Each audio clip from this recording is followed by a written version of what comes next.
Nah, kemudian saya dihadapkan pada penyakit diabetes yang harus pakai suntik insulin. Dimana suntik insulin itu paradigma orang kan udah yang berat-berat ya. Oh, orang penyakit kena diabetes itu kalau udah pakai insulin tuh berat gitu. Udah nggak ada lagi deh obatnya selain suntik insulin, berarti ya bentar lagi KO gitu.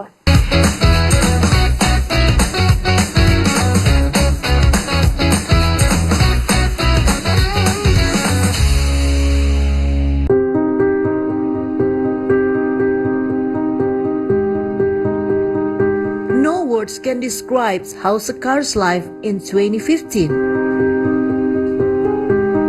Sekar entered the year with a beautiful marriage. Then she got pregnant with her first child. But just a few hours after being born, the child died. Then in December, about 1.5 months after the grieving moment, she felt her appetite increase. Her mother thought Sekar was pregnant again. With a big smile, she checked herself into clinic. But Sekar got a shocking news that reversed with her hope. She was diagnosed with diabetes. Sekar can't believe it. She was just 27 years old at the time. But even though her tears haven't dried yet, she had to close the year with the fact that she now had a chronic disease, which could lead to complications and ended in death. Nah, kemudian saya dihadapkan pada penyakit diabetes yang harus pakai suntik insulin. Dimana suntik insulin itu paradigma orang kan udah yang berat-berat ya. Oh, orang penyakit kena diabetes itu kalau udah pakai insulin tuh berat gitu. Udah nggak ada lagi deh obatnya selain suntik insulin, berarti ya bentar lagi KO gitu. Ya itu sih yang paling rendah ya dalam hidup saya. Ibaratnya udah jatuh tertimpa tangga lagi. Sekar had not accepted that she had to use insulin. Then she searched for second opinion. But the doctor confirmed that Sekar had to use insulin to prevent damage to other body organs. Now she feels lost. She should accept her fate. But her heart has not been reconciled with reality. Saya sempat banting insulin malah. Depresi saya. Kok saya harus suntik terus gitu. Ketika makan harus suntik. Mau minum yang bergula sedikit, suntik gitu. Mau jajan ini mikirin berapa ya nanti saya harus nyuntikin dosisnya gitu. Belum lagi kalau kita jalan-jalan ya, saya suntik di mana ya? Diabetes brings huge discomfort to her life. Many food she has to avoid to keep her blood sugar at normal rate. Begini amat gitu, kena diabetes. Ibu saya, malahan orang-orang yang lebih tua dari saya tuh kayaknya makan aja, biasa aja gitu. Kalau saya waktu itu apa-apa saya pikirin, mau makan ini saya pikirin, mau minum ini saya pikirin.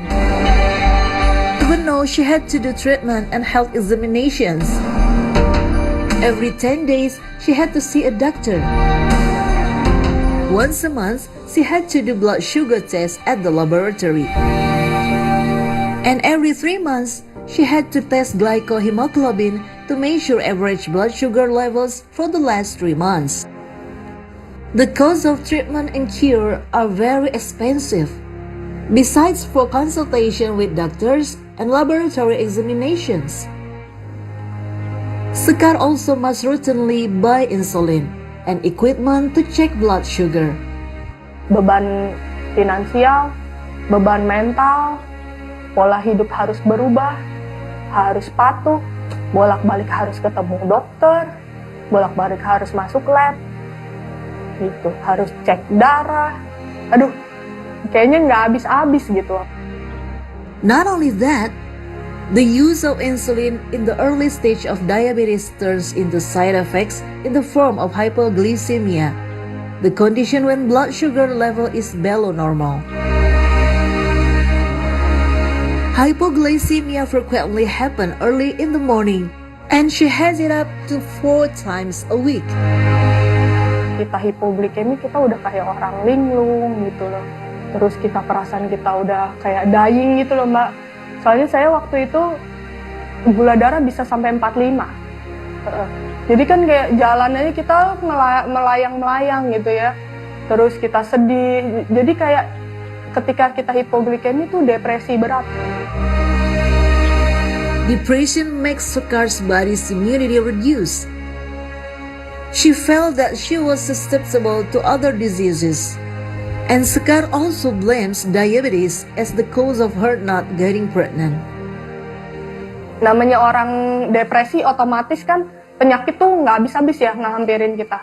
Karena kan apa ya namanya endorfin kita nggak keluar ya. Saya coba program hamil. Dari program hamil alami sampai akhirnya saya direkomendasiin inseminasi nggak berhasil gitu. Nggak berhasil. Otomatis kan pikiran saya, wah ini karena gula nih. Diabetes made Sekar felt life is too cruel, completely unfriendly. And on the shoulders of Angga Aditya, the husband, that she could lean all of her burden. Tapi yang paling kelihatan adalah ya mentalnya breakdown gitu kan. Jadi itu yang saya lihat paling ini, dan kebetulan Bu Sekar lagi itu juga suka menangis karena kan kita baru kehilangan anak pertama kami ya. Jadi kesedihannya masih mendalam lah pada saat itu gitu kan. Itu kan masih kira-kira 3 bulan dari anak kita yang berpulang gitu. Nah, support yang saya berikan sih ya pastinya sebagai seorang suami ya tentunya ya saya ada buat Bu Sekar pada saat itu. Ya udah, kita mau kemana, kita nonton film yuk, kita jalan-jalan yuk. Angga knows the emotional up and down that Sekar has been through. He also tried to comfort and strengthen his wife. Every time Sekar complains to him, Suami saya tuh saya ceritain tiap hari tentang diabetes. Oh ternyata orang diabetes harus begini loh. Oh ternyata aku bisa loh makan ini gitu. Dari mulai cerita yang enak sampai yang nggak enak, sampai suami saya gini, udahlah kamu nggak punya pembahasan lain apa selain diabetes gitu. Aku pun mau ngobrol sama kamu nggak tentang diabetes aja loh gitu. Harus move on lah. her husband's words make Sekar realize, in all this time, diabetes seems to have taken over her life, and everything is back to her. How long will she allow this situation to continue?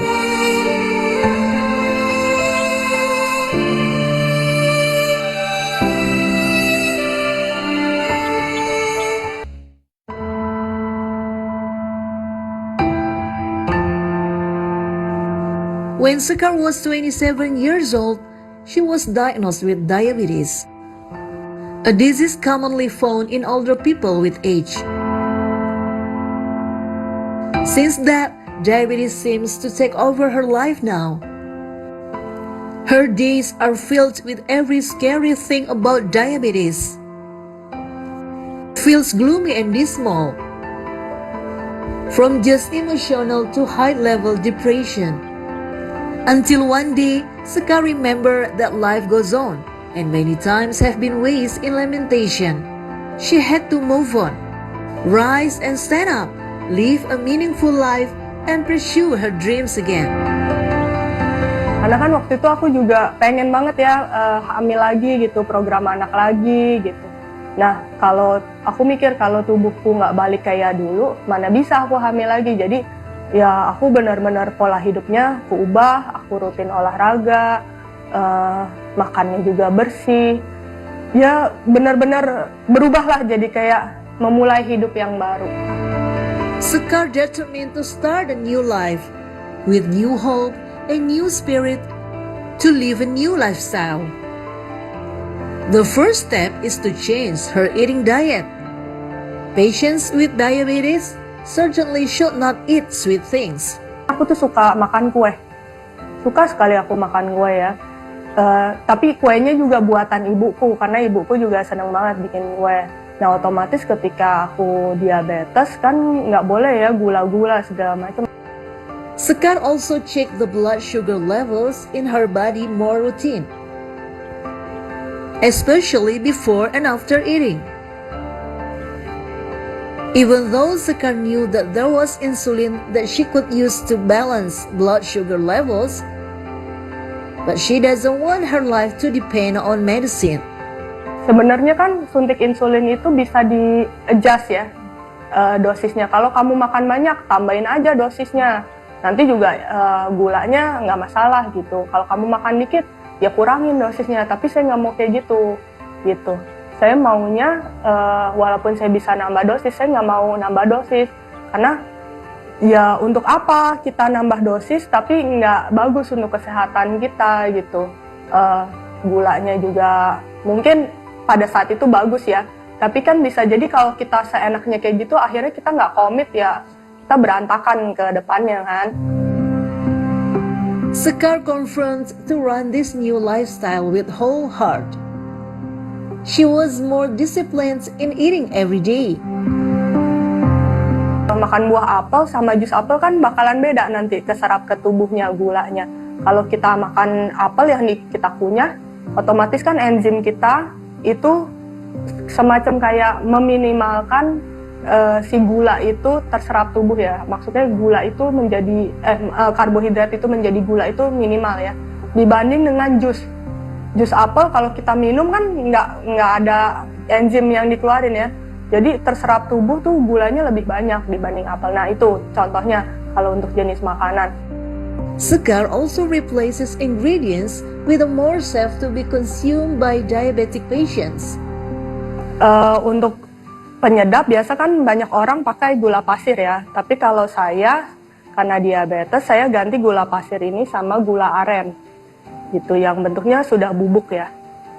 Nah, kemudian untuk lauk sendiri saya lebih memilih kalau misalnya satu lauk itu sudah memakai minyak goreng, berarti lauk atau sayur yang lain itu tidak boleh. Jadi diolahnya bisa kita rebus atau kita kukus, karena untuk pasien diabetes pastikan berarti ada masalah di pankreasnya.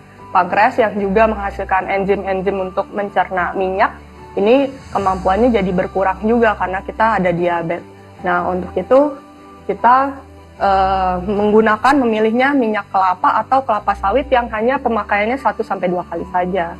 Nah, untuk orang diabetes lebih baik mengkonsumsi protein hewani yang kadar lemaknya jauh lebih rendah. Contohnya kayak daging-daging khas dalam ya, daging sapi khas dalam, kemudian ayam dada yang difile dan dibuang kulitnya. Dan untuk bumbunya sendiri saya lebih memilih bumbu-bumbu yang masih dalam bentuk aslinya ya, jadi nggak pakai bumbu instan, karena kalau kita menggunakan bumbu-bumbu yang masih seperti ini, itu kita bisa kontrol kadar karbohidratnya. To make sure the measurement of calories in every meal portion, Sekar usually weighing the rice, vegetables, and side dish that she will eat. And after eating, Sekar will continue with insulin injections. Angga seeing Sekar successfully reducing sweet food, then become motivated to follow the wife's new habits. Saya sendiri suka makan makanan yang manis-manis, minuman kemasan yang manis-manis. Sering kali saya mengkonsumsi makanan dan minuman tersebut. Ya otomatis pada awalnya saya jadi terikut tuh. Saya juga, kalau di sisi saya sih yang lebih ada ketakutan. Ketakutan kalau saya juga nanti terdiagnosa diabetes juga. Kalau pola hidup saya seperti ini, saya nggak mau juga dong terdiagnosa diabetes. Saya harus mendampingi Bu Sekar sepanjang hidup, berarti saya harus sehat. Saya juga harus ikut hidup sehat. Ya udah saya juga otomatis juga mengubah pola hidup saya, pola makan saya. After spending days adhering to medication and improving diet, the excellent news comes. Months of effort conducted by Sekar beginning to be reflected from the figures of laboratory examinations, Blood sugar levels in Sekar's body started to be controlled. And not only that, Sekar is again pregnant with her future baby. Until it was the time to give birth for the baby, but again, Sekar's patient is put to the test. Sesar ya Mbak, karena saya ada diabetes, katanya resikonya terlalu tinggi untuk saya melahirkan normal. Nah, pas lagi dijahit, terus dokternya udah selesai, ternyata saya mulai pendarahan berat tuh. Jadi tiba-tiba kepala saya kayak ditiban rumah, benar-benar pusing, nggak karu-karuan. Tekanan darah saya itu cuma 45/25 loh. Denyut nadi saya 145. Benar-benar udah hampir nggak ada ya. Waktu denyut nadi segitu, terus kan kita udah pusing-pusing, terus dokter bilang wah kayaknya nggak ada jalan lain selain histerektomi. Saya tanya histerektomi itu apa dok? Angkat rahim. Astagfirullah, saya langsung gitu kan. Ya tapi kita mau gimana lagi ya kan? Kayak gitu. Terus alhamdulillah saya masih selamat tuh. Sekar is grateful she and her baby are still safe. Even though she had to give up her womb shortly after her son was born into the world.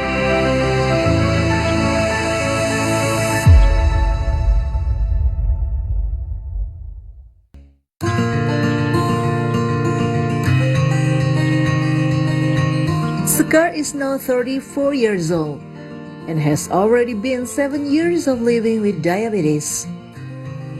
Back then, Sekar had been worried diabetes would ruin her life.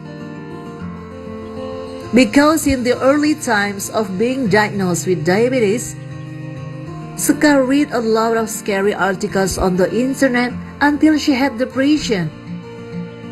But now, Sekar has been improving herself and filling the days with new spirit. She has also been blessed with a son, which are the biggest reason for her to live healthy until old age. Ya siapa sih manusia yang nggak pengen hidup panjang gitu? Hidup panjang, hidup sehat, hidup panjang tapi sehat dan berkualitas itu kan yang kita inginkan ya. Nah di situ yang menjadi pedoman saya nih sampai hari ini. Jadi bagaimana saya bisa, walaupun saya ada diabetes, iya memang penyakit kronis, iya memang penyakit yang bisa mengakibatkan komplikasi ke berbagai organ. Tapi di sisi lain, saya pengen loh dengan diabetes yang saya miliki, saya juga pengen hidup berkualitas seperti orang normal yang tanpa diabetes gitu. Itu yang menjadi pedoman saya sampai hari ini. Dan juga saya pastinya pengen ya melihat anak kita itu besar, tumbuh besar, kemudian bekerja, mencapai cita-citanya, berumah tangga. Saya juga ingin mendampingi suami saya, ingin mencapai tujuan dari rumah tangga saya. Nah itu semua yang menjadi pedoman saya, sehingga saya harus komitmen nih untuk hidup sehat dengan diabetes itu gitu.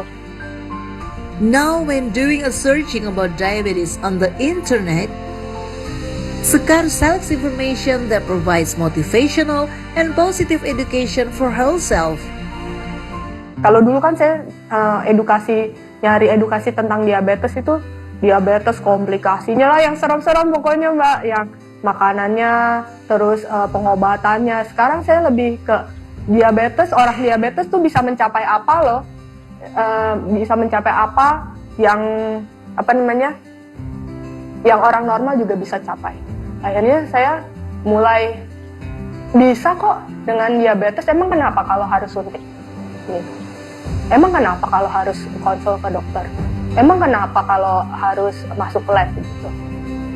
Nggak masalah, hidup-hidup aja. Sekar seems becoming as a new person. She has made a peace with diabetes. She has successfully improving her diet. Next, Sekar is committed to live a more active life by exercise. Dan sebelum olahraga, para penderita diabetes ini haruslah mengecek kadar gula darah dulu untuk menentukan apakah boleh lanjut olahraga atau kita mesti tunggu sebentar. Oke, nah kita akan mulai cek gula darah dulu ya.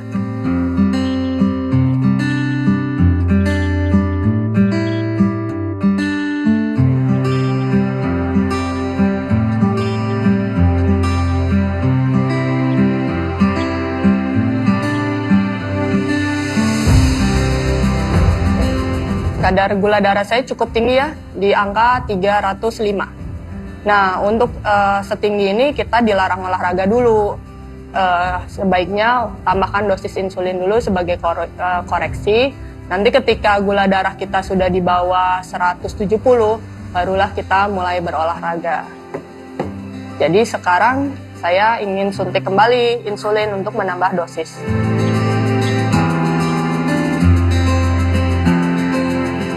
After the insulin injection, Sekar must wait about 1 hour and check her blood sugar again. If it's already in normal limits, then Sekar can exercise. Misalnya gula darah kita itu di bawah 170 dan lebih rendah lagi, misalnya sekitar 120, ada baiknya kita nambah dulu nih gulanya dengan makan coklat atau minum sesuatu yang lebih cair ya. Karena cairan itu mempercepat gula darah kita naik gitu. Jadi misalnya cairannya seperti susu coklat yang manis atau jus-jus buah yang manis, itu bisa kita konsumsi ketika gula darah kita rendah pas mau olahraga. Exercises allowed for patients with diabetes are low-impact sports. And one of the types of exercises that Sekar frequently does are diabetic foot exercises. Fungsi dari senam kaki diabetes ini untuk memperlancar aliran darah masuk ke kaki penyandang diabetes. Karena kan di kaki penyandang diabetes ini biasanya yang sering kena ya, kakinya kebas, kram, kesemutan. Tapi kalau kita rajin senam kaki diabetes, insya Allah semua aliran darah ke kaki ini lancar. Ya, sekarang kita mau senam diabetes. Jadi gerakan di senam aerobik khusus untuk diabetes ini lebih komplit ya. Nanti ada gerakan di tangan, kemudian ada gerakan di kepala juga, gerakan di bagian bawah tubuh juga ada. Diabetes did not make Sekar give up to the disease. Sekar's day is now filled with gratitude. She can still breathe and do activities, accompanying the husband and raising her only son. Satu kata aja, bersyukur. Ya, bersyukur atas semua nikmat Allah. Saya bisa sehat lagi. Saya juga alhamdulillah saya punya keluarga, suami, kemudian orang tua, kakak adik yang sangat suportif gitu ya dalam pengobatan diabetes saya. Tentunya tanpa mereka semua ya saya nggak bisa berdiri gitu, berdiri dan berteman baik dengan diabetes yang saya miliki. The support of her beloved family has allowed Sekar to be herself today, which is different from her 7 years ago, who couldn't accept a reality and allow herself to be dissolved in suffering. Sekar experience has brought her to live a healthy and grateful life. Sekar also doesn't want her struggle to stop on herself. Her desire to sharing has gave her motivation to share her story on social media. She feels the benefits of a healthy living as a diabetes patient will give wisdom to people who have the same faith with her. Diabetes is just a disease, but she is determined not to become only a patient, which is just a subject to accept destiny, because life is the most beautiful gift.